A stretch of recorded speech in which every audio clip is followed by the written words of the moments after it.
We've got a strong army of women now in, the UK and the world that want to weightlift, that want to be strong, that see weights as now, a part of their lifestyle.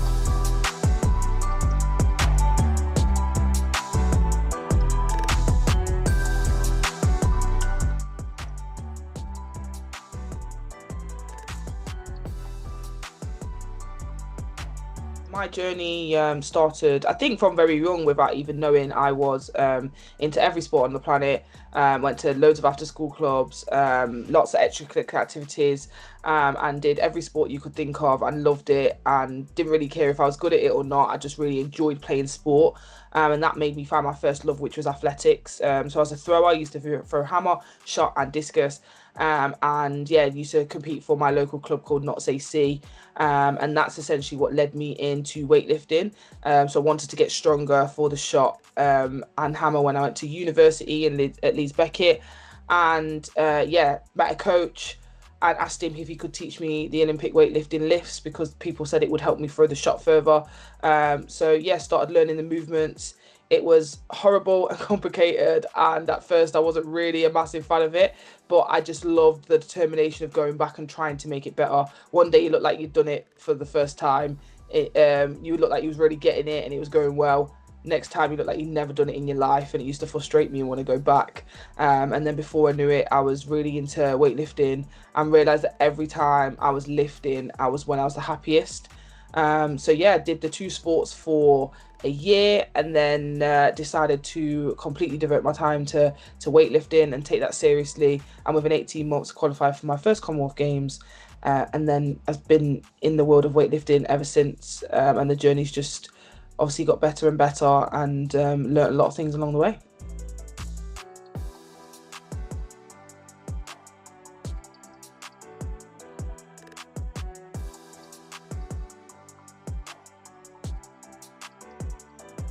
I think in terms of actually the journey within weightlifting, people think there's a lot of difference between males and females. There's actually not, and females tend to pick it up a lot easier and learn the skill a lot better because we can put our egos aside and actually learn the technique, and actually concentrate on the important things instead of thinking about doing big weights all the time, which is something men tend to do. I think it's more the changes kind of come into play between males and females as you get more successful. And again, within the weightlifting world, female weightlifting is absolutely booming and it's fantastic, and we have immense amount of fans within the weightlifting world.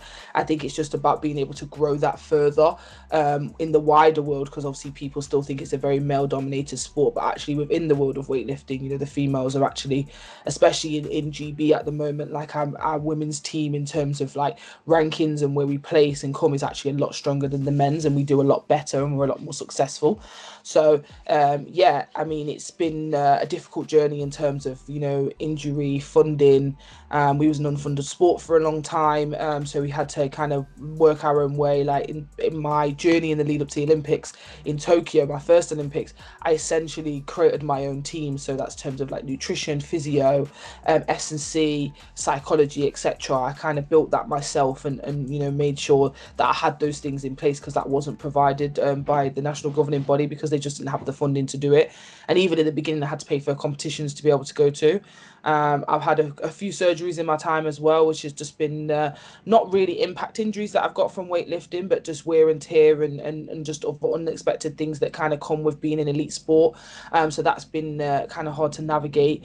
And then yeah, just the awareness of our sport, like weightlifting in the UK is not a massive sport. It's not seen as football or athletics, etc. So it's been kind of up to me with being the one in the sport that's shone the spotlight from the Olympics, to be able to deliver our sport into different areas, and make people understand our sport, and understand that what we're trying to achieve and the message that we're trying to give out, which is weightlifting is for everyone. It's probably one of the easiest sports to get to grassroots level, even though it is probably one of the hardest sports to do at an elite level. So yeah, it's the complete contrast, but it's just giving people the right education to understand that.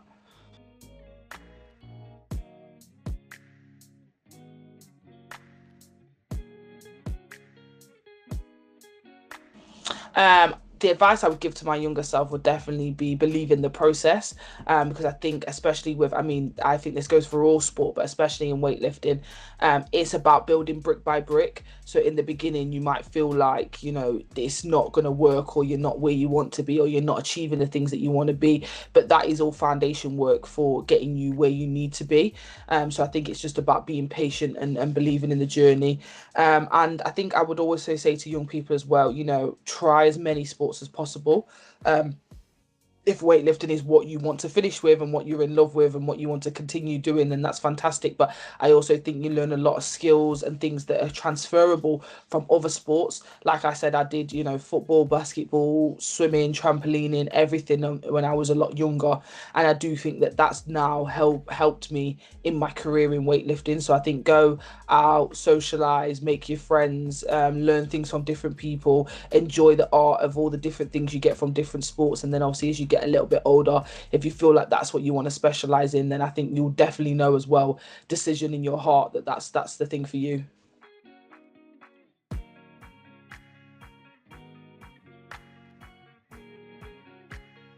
Yeah, most definitely. It's something I've been passionate about even before I, had a voice, and people would listen to the things that I'd say. And I think it's just more of my personal experiences that I've been through. Just for example, things with like gym kit, not being able to find nice gym kit that fits, and being able to, be represented in brands. I think there was a stat that said, 50% of women would be more comfortable if they saw themselves represented in bigger brands, in media and billboards, etc. Because for a very long time we've seen a certain type of woman being portrayed as the face of fitness, and that if you don't look like that, you don't fit in. And I do feel like sometimes the fitness world has been made to feel like it's a really inclusive space, where it's not. And the more I spoke about it, the more I realized how much of an issue it was. And it wasn't just affecting me, it was affecting lots and lots of women across the UK and across the world. I get messages from the world, from the States, etc., saying that they feel the same way, and they feel like there's not a market for them to be able to be active, which is obviously a really sad thing. So the more I realized that, the more mission for me was to keep speaking about things, partnering with brands that believed and had the same vision as me, so I could get that vision and that voice wider. And yeah, just really working hard to try and also be what I speak about as well, because it's all very easy to be able to speak about all the things that you are passionate about and you want to achieve, but are you actually doing that? So even with the brands that I work with, they'd have to be they have to be cohesive with the things that I'm saying, and they have to represent what I'm saying. I'm not just going to say one thing and then go and work with a brand. I've had brands offer to work with me before, and they don't do my size, but they've said they'll make it especially for me, but I've said I don't want to work with them, and unless they are willing to sell the size that I'm promoting, because I just think that it's not okay. So yeah, it's been a journey. It's definitely a journey that's going to be ongoing. And yeah, the more I get into spaces, the more I realize about the way that it works, and marketing, and challenging brands on the decisions that they make. But yeah, it's definitely a marathon, not a sprint.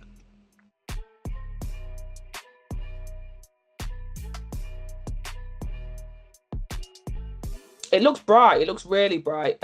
It's fantastic. I mean, in the UK, we've got some fantastic females coming up through the system, that are lifting, and I think we've got a strong army of women now in the UK and the world that want to weightlift, that want to be strong, that see weights as now a part of their lifestyle, a part of their routine, and are promoting it a lot more through the art of social media. We know our kids and our young people are influenced a lot through social media.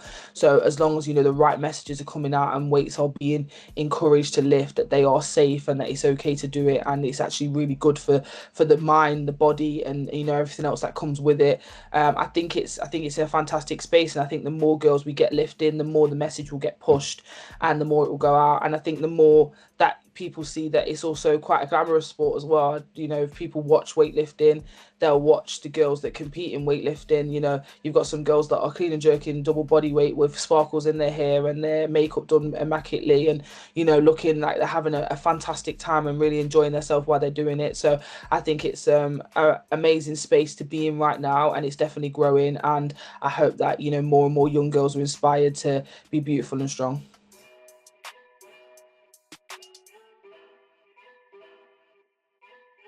I hope people see that, I had a very humble journey. I was a girl from a very deprived area in Nottingham that, just stuck to her goals, had a fantastic, family network around me that showed me that I could achieve whatever I wanted to if I put my mind to it. And I went on to do some pretty cool things.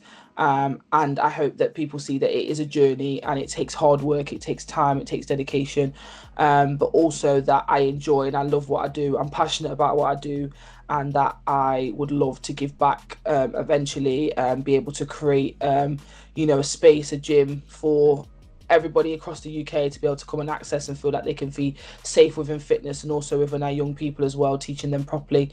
And yeah, just hope that people see that, with hard work and determination, that you can achieve anything you put your mind to. I used to work in SEN education, so if that's for young people with behavioural difficulties, and we used to have all sorts of issues throughout the day. They used to kind of run off. Some of them were quite violent sometimes, and we used to have a boxing coach come in, and he would do an hour session with our young people, and they would misbehave all day long. They would go in boxing, and it was like some trance would come over them, and they would be engaging, listening, following instructions, have a fantastic time, be really positive. I even had times where they would open up and they would talk about things that sometimes it was like blood out of a stone trying to get out of them.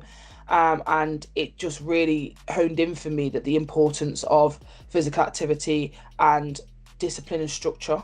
And I realised that weightlifting could give that same structure too.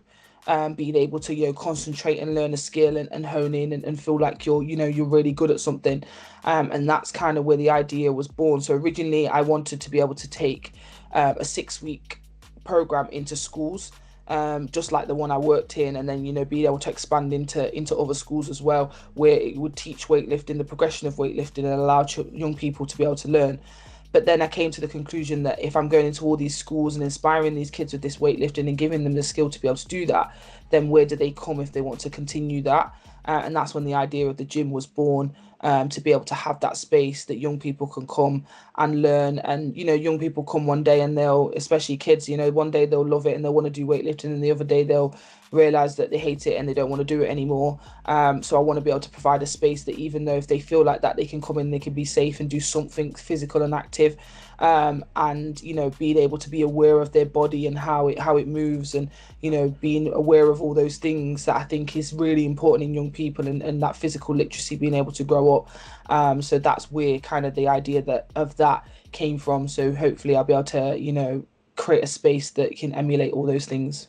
I mean, for me, the dream would be to be able to set the gym up, have it running so well that, if a kid walks in my gym, I can give them a pair of weightlifting boots and a pair of leggings and a top, and, get them to go in and crack on and not worry about anything. And, I want the gym to be an accessible place where public transport can access it, or they can walk there. It's not going to be somewhere that relies on parents dropping them off, and just a space that feels like it's for the community, to help the community, the community that I grew up in, to be able to kind of give back to that. And, it's not about creating the next, Olympic medalist or whatever. That would be fantastic if I had one of those come in the gym, and I would do my utmost best to, give them the support that they need. But it's just more about getting kids into the system and learning to love fitness, and to for it to be a part of their life growing up.